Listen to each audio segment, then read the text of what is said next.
भैया, ये बहुत अच्छा प्रश्न आपने किया। मैं कहना चाहूँगा कि अगर कांग्रेस 10 साल और रह गई होती, शायद हमारा सनातन धर्म, हिंदू धर्म सब खत्म हो गया होता। ये भाजपा, हिंदुओं का सौभाग्य है कि भाजपा आ गई और हिंदुओं का सपोर्ट हुआ, सनातन धर्म की रक्षा हो गई। और जो योगी जी ने अभी नारा दिया है कि कटोगे बटोगे तो कटोगे, यह 110% क्या 1000% सही कहा है कि हिंदुओं को जो बरगला करके कुछ लोग जो है अपनी जातीय समीकरण के हिसाब से रोटियां सेके थे, अब हिंदू लोग सब समझ गए हैं और अपने सनातन के लिए जो है ओतप्रोत हैं, सब रक्षा कर रहे हैं। और जैसे इसमें उपचुनाव में 7 सीटें आई हैं, उसी हिसाब से 2027 में अगर योगी बाबा रह गए, इनको मुख्यमंत्री बनाए रखे, इनके अधीन से चुनाव हुआ, तो हमको लगता है कि अखिलेश की भी जमानत जब्त हो सकती है। इसमें संदेह करना मूर्खतापूर्ण ही कहा जाएगा। हो सकता है कि अब नहीं कहते कि भाजपा उधर न ज़्यादा ध्यान दे, भाई बड़े लीडर हैं, 1-2 सीट सपा जीत जाए, 1-2 सीट बसपा जीत जाए, बाकी 98% सीट हमारे भाजपा की आएगी, इसमें संदेह नहीं किया जा सकता। इस समय जो वातावरण चल रहा है यही इसी हिसाब से चलेगा भी, क्योंकि हिंदू सब एकजुट हो गए हैं। हिंदुओं ने जातिवाद को एकदम तिलांजल दे दिया है। हिंदू समझ चुका है कि अभी तक जितने भी आए सब केवल हिंदू को आपस में लड़ा करके, डिवाइड करके लूटे हैं, काम कोई नहीं किया। और सबसे ज़्यादा लूट तो कांग्रेस ने किया, जिसके समर्थन में आज एक दूसरे चोर इकट्ठा हो गए हैं। राहुल और अखिलेश, मायावती और आरजेडी जितने भी इकट्ठा। राहुल गांधी भी तो अपने आप को सनातनी कहते हैं, हिंदू कहते हैं, नेता कहते हैं कि जनेऊधारी हैं। आप पत्रकार हैं, आप बताइए, वो कहीं टोपी पहन लेगा, कहीं वो ईसाई वाला माला लटका लेगा, कहीं हिंदू वाला जनेऊ पहन लेगा। आप बताइए वो क्या है वो? और उसका मतलब आज तक आप अपने, अभी आपकी उम्र छोटी, हमारी बहुत बड़ी हो गई, सदन में आज तक किसी सांसद को आंख मारते हुए देखा है? हमारे भारतीय संस्कृति में सार्वजनिक रूप से यंग सिस्टर को किसी प्रकार से चुंबन करते हुए कहीं हमारा संस्कार कहा है आज तक? तो ये इसको क्या कहेंगे आप? उसको पागल कहेंगे कि या उसको नेतृत्व कर रहा है वो? अब वो भी सदन में कह रहा है कि हम जातीय समीकरण की जनगणना कराएंगे। मौका तो जूता मारा जाएगा। अगर कहीं मिल गया मौका तो हिंदू उसको खेत के मारेंगे। जो बुद्धिजीवी हिंदू लोग जो जातीय समीकरण की बात वो कर रहा है, सारे लोग एक हैं। वो हम अगर वो दुनिया भर की नौटंकी करेगा अगर राहुल, तो उसको ईंट पत्थर नहीं, उसको तो जूतों से मारा जाएगा, जूतों से। समझा था? वो कोई हमारे भारत का जो है सनातनी हिंदू नहीं है, ना वो भारत के सनातन के बारे में या हिंदुओं के बारे में वो अच्छी सोच रखता है। वो केवल डिवाइड एंड रूल करके, जैसे आज तक भारत को लूटा है, उसी हिसाब से लूटने के इरादे से वो काम कर रहा है। और जहाँ नासमझी है वहाँ लोग उसको सपोर्ट कर दे, अलग बात है। समझ रहे हैं? हम लोग तो बड़े समझदारी से काम करते हैं। जैसे हम अपनी बेटी की शादी करने के लिए एक वर का चयन करते हैं, उस हिसाब से हम लोग नेता का चयन करते हैं कि नेता हमारा कैसे होना चाहिए। तो जितने हिंदू हैं, जो आजकल योगी जी चल रहे हैं, कह रहे हैं भैया एक हाथ में शस्त्र है तो एक हाथ में शास्त्र है, एक हाथ में शास्त्र दूसरे हाथ में शस्त्र, तब तो हमारे हिंदू का रक्षा होगा। हम लोग उसी हिसाब से चल रहे हैं। ज़्यादातर हिंदू 99% हिंदू योगी जी की बातों का समर्थन करते हैं, उन्हीं के समर्थन के हिसाब से काम भी कर रहे हैं। समझ रहे हैं? जो आज खुल के बात कर रहे हैं अपने सनातन के बारे में, और योगी जी को तो सारे लोगों की इच्छा है कि वो पीएम बने, और वो पीएम बन जाए तो भारत की तस्वीर और अलग हो जाए। बिल्कुल समझ रहे हैं? हम लोग तो अभिलाषा है, भगवान शंकर जी से प्रार्थना करते हैं कि योगी जी को पीएम बनाया जाए। अच्छा, ये बताइए, जो अभी संभल में जो एक मामला हुआ जिसमें पथराव होता हुआ नजर आया, ये क्या मामला है और ये क्यों हुआ? ये वहाँ का जो सपा का सांसद और विधायक हैं, इन सब की रणनीति थी। इन्हीं लोगों ने सब कराया था गोपनीय तरीके से। अच्छा, आप बताओ कि एकाएक इतना ईंट पत्थर कहाँ से आ जाता है? ये उन लोगों की फ्री प्लानिंग थी। समझ रहे हैं? अरे यार, शासन प्रशासन पर आप मतलब कि ढेला चला रहे हो, आधा कत्ल चला रहे हो, मतलब कि आप शासन सत्ता से लड़ना चाहते हो, तलवार के बल पर आप शासन करना चाहते हो। तो योगी बाबा जो परशुरामी करते हैं ये ठीक करते हैं, करना भी चाहिए।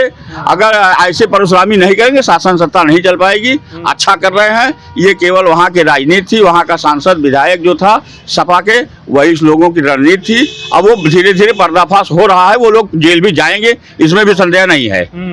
अच्छा, यूपी का लॉ एंड ऑर्डर अब कैसे नजर आता है? बहुत बढ़िया। क्योंकि लगातार विपक्ष कहता है कि यूपी का लॉ एंड ऑर्डर बहुत खराब है, बुलडोजर व्यवस्था खराब है, और एनकाउंटर नीति को कहीं ना कहीं बहुत क्रिटिसाइज करते हुए नजर आते हैं। आप जानते हैं ये भारत का जो कानून बना था, ये भारत का कानून ही भारत का विनाश का कारण बन रहा था। एक मुकदमा लगा दीजिए, आप बुढ़े हो जाओगे, मर जाओगे, उसका निर्णय नहीं होगा, आज आपको जमानत मिल जाएगी। समझ रहे हैं, ये बहुत बढ़िया कर रहा है। यहाँ तो होना चाहिए कि जो गलत करे उसका हाथ काट दे। ये होना चाहिए, जो भी गलत करे उसका हाथ काट डालो, अपने आप सब सुधर जाएं। योगी बाबा जो बुलडोजर नीति चलाए हैं, जो पकड़ के तुरंत भगवान राम से प्रेम करा दे रहा, सबसे बढ़िया है। लोग गलत काम से डरें और गलत काम का सपोर्ट न करें। जो मतलब कि सनातन धर्म का कर्तव्य है, जो हिंदुओं का कर्तव्य है, अपनी माँ को माँ कहें, बहन को बहन कहें, समाज के भी लोगों को उस हिसाब से चले। बहुत बढ़िया चल रहा है। एक संत ही जो है, जैसे ऋतुओं में जब बसंत आता है तो बसंत ऋतु सबसे बढ़िया होता है, उसी प्रकार जब शासन सत्ता में कोई संत आ जाता है तो सत्ता बहुत बढ़िया चलती है, जैसे इस समय वर्तमान में चल रही है, जैसे योगी बाबा चला रहे हैं। ये संत हैं, इनको किसी मोह माया से मतलब नहीं है, केवल ये अपने पूरे उत्तर प्रदेश में, ये भारतवर्ष को अपना परिवार मान के चलते हैं, और उनकी सुरक्षा का दायित्व इनका है कि राक्षसों से इनकी सुरक्षा होती रहे, इनके ऊपर अत्याचार न होना पड़े। बहुत सुंदर कर रहे हैं, बहुत सुंदर कर, जितनी प्रशंसा की जाए योगी जी की कम है। अच्छा, ये बताइए, आपने कहा इनकाउंटर नीति को कहीं ना कहीं आपने सही ठहराया, अगर इनकाउंटर नीति सही है तो फिर कोर्ट कहाँ जाएंगे? मैं कहा तो रहा हूँ, कोर्ट में मुकदमा लगा दीजिए, अब आप लड़ते लड़ते मर जाओगे, आपका निर्णय नहीं आ पाएगा। ये शासन, ये मतलब कैसा व्यवस्था बनाई गई थी, ये व्यवस्था सबसे खराब सिस्टम है। अरे कोई चीज होगा 3 महीने 4 महीने 6 महीने में निर्णय हो जाए, समझ में आता है। समझ रहे हैं आप मुकदमा लगा दीजिए, जाओ मर जाओ, उसके बाद निर्णय नहीं आना है। ये सिस्टम ठीक नहीं है, इसमें बदलाव होना चाहिए कि कोई भी केस जाए तो 4-6 महीने साल भर के अंदर उसका निर्णय हो जाए।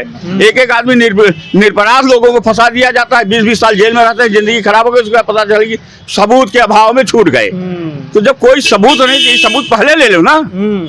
ये जो मतलब ये सब करते हैं नौटंकी, जो शासन प्रशासन जो व्यवस्था जो बनी है, फर्जी मुकदमे फंसा देना, ये कर देना, वो कर देना, तो इसके बारे में जो योगी बाबा कर रहे हैं बहुत सुंदर कर रहे हैं, अत्यधिक सुंदर कर रहे हैं, बहुत प्रशंसनीय काम कर रहे हैं। 2027 में हम लोग प्रचंड बहुमत से आएंगे, 99% सीट लेके आएंगे, 99% सीट, इसमें संदेह नहीं है। आपने 2027 की बात कही, क्या 2027 में अगर आप सरकार लेके भी आएंगे ठीक है, पर क्या खड़ी टक्कर आपको 2 लड़कों की जो जोड़ी है अखिलेश यादव प्लस राहुल, क्या देते हुए नजर आएंगे? भले ही कहीं नहीं आएंगे, कहीं नजर नहीं आएंगे। दोनों लोग, दोनों लड़के नजर नहीं आएंगे। गुल्ली डंडा लेके कहीं खेल खलिहान उलिहान में ये लोग नजर नहीं आएंगे। ये लोग गुल्ली डंडा खेले, जो इनकी अकल है। अच्छा, यूपी की राजनीति में आप अखिलेश यादव और राहुल गांधी कैसे देखते हैं? एकदम 3rd क्लास के नेता, एकदम 3rd क्लास की राजनीति करते हैं, 3rd क्लास के नेता हैं, बेअकल की राजनीति करते हैं, हिंदू विरोधी राजनीति करते हैं, और क्या नाम से सनातन विरोधी राजनीति करते हैं। इन लोगों को सात्विक हिंदू, समझदार हिंदू कहीं सपोर्ट नहीं करेगा। जो बेवकूफ होंगे, जो लालची होंगे, जो डकैत होंगे, वही इनका साथ देंगे। बड़ी सीधी सीधी बात है। अच्छा, ये बताइए, क्या आप 75 साल के बाद प्रधानमंत्री मोदी रिटायर हो जाएंगे, क्या आने वाले समय में योगी आदित्यनाथ प्रधानमंत्री बनते हुए नजर आएंगे? क्या आप उनको देखना चाहेंगे प्रधानमंत्री के रूप में? जनता की, उत्तर प्रदेश की जनता की बात भाई भावना में देख रहा हूँ। उत्तर प्रदेश की जनता भगवान से प्रार्थना कर रही है कि योगी जी को प्रधानमंत्री बनाया जाए। योगी जी के बारे में सब भगवान से प्रार्थना कर रहे हैं कि योगी जी को प्रधानमंत्री बनाया जाए, भारत की तस्वीर कुछ अलग हो जाएगी। तो हम तो चाह रहे हैं कि हम तो भाई तन मन धन से चाह रहे हैं, अपने पूरा भगवान इष्ट देव शंकर जी के पुजारी हैं, उनसे भी निवेदन करते हैं, प्रार्थना करते हैं कि योगी जी जैसे प्रधानमंत्री बन जाए तो अन्य देश जो इधर उधर हैं वो सब अपने आप धराशायी हो जाएंगे। अच्छा, ये बताइए, कहीं ना कहीं जनता, यूपी की जनता कह लें या भारत की जनता कह लें, कहीं ना कहीं एक बार प्रधानमंत्री मोदी से थोड़ी नाराज होती हुई नजर आती है, पर योगी आदित्यनाथ से नाराज होती हुई नजर आती है, चाहे आप पूरे भारत में कहीं भी देख लीजिए। क्या वजह है, क्या जादू है? अब देखिए, ऐसा है कि मोदी जी घर के मुखिया है, पूरे भारतवर्ष के मुखिया हैं, उनको चारों तरफ देख करके काम करना पड़ रहा है। इसलिए वो थोड़ा 19-20 होना हर, अगर किसी बाप को 4 लड़के होते हैं तो कोई जरूरी नहीं है कि चारों बच्चों को एक बाप खुश कर रख सके। कोई न कोई नाखुश रहेगा, लेकिन प्यार मोहब्बत सबसे रखता है। समझ रहे हैं? जो गलत होगा उसको डांटेगा, जो सही होगा उसका जो है प्रशंसा करेगा। तो ये तो अब मोदी जी पूरा भाई भारत देख रहे हैं, तो कहीं 19-20 हो सकता है, इसके बारे में हम नहीं टिप्पणी करेंगे। रही बात योगी जी की, कि योगी जी को पूरा भारत प्रशंसा कर रहा है। भले उत्तर प्रदेश के जो मुख्यमंत्री हैं, पूरे भारत के लोग, हमारा तो मतलब जहां तक सोच पाते हैं, पूरे भारत के लोग चाहते हैं कि इसको पीएम बनाया जाए। हाँ, हम लोग देखते हैं केरल में वो जाते हैं, महाराष्ट्र में गए, हाँ, जबकि उनकी भाषा नहीं है, फिर भी काफी संख्या में लोग सुनने आते देखिए हैं। क्या वजह? देखिए मजा ये आता है कि जो हिंदुओं को चाहिए, जो हिंदुओं की भावना है, उसको योगी जी समझ चुके हैं। उस हिसाब से वो राजनीति कर रहे हैं, हिंदुओं को पसंद आ रहे हैं, हिंदुओं को जो है वो एक नेतृत्व कर रहे हैं, हिंदू उनके ऊपर खुश है। आज नहीं तो कल जितनी महंगाई सहंगाई और जितने चोर डकैत यहाँ IAS PCS और अन्य मंत्री भी हैं, सब सुधार देंगे वो, लेकिन अब समय लगेगा। अच्छा, ये बताइए, जो संभल में जो बवाल हुआ, इसमें हमेशा से ही नजर आता है कि मुसलमान पक्ष ही ये सब करता हुआ नजर आता है, क्यों? भैया वो उनके कुरान में ही जब लिखा है सारी बातें कि जो है अल्लाह को न माने वो जो है काफिर हैं, और क्या नाम से वो हैं, तो उनकी गर्दन काट दो। उनको जब शुरू से यही शिक्षा मिलती है, हमें तो शिक्षा मिलती है जो कि चींटी भी न दबने पाए, जीव हत्या बहुत बुरा है, बहुत बड़ा पाप होगा, चींटी दब जाएगी। और उनमें लिखा है कि नहीं, जो काफिर है उनको उनका गर्दन उतार दो। तो वो तो सबको, पूरे हिंदू को काफिर बना रहे हैं, वो सबकी गर्दन काट रहे हैं। तो वो अपनी मतलब कि अब क्या कहें, हम लोग जिस अपनी माँ बहन को जो है देवी तुल्य मानते हैं, वो निकाह करते हैं, हलाला करते हैं, मतलब एकदम वही राक्षसी प्रवृत्ति, पशुता। जैसे कि एक गाय से या एक बछड़ा पैदा हो, फिर अपने गाय के माँ के साथ संभोग कर देता है, वो स्थिति लोगों की है। अच्छा, ये बताइए, प्रधानमंत्री मोदी और योगी आदित्यनाथ को आप कितने नंबर देना चाहेंगे 10 में से? किसको?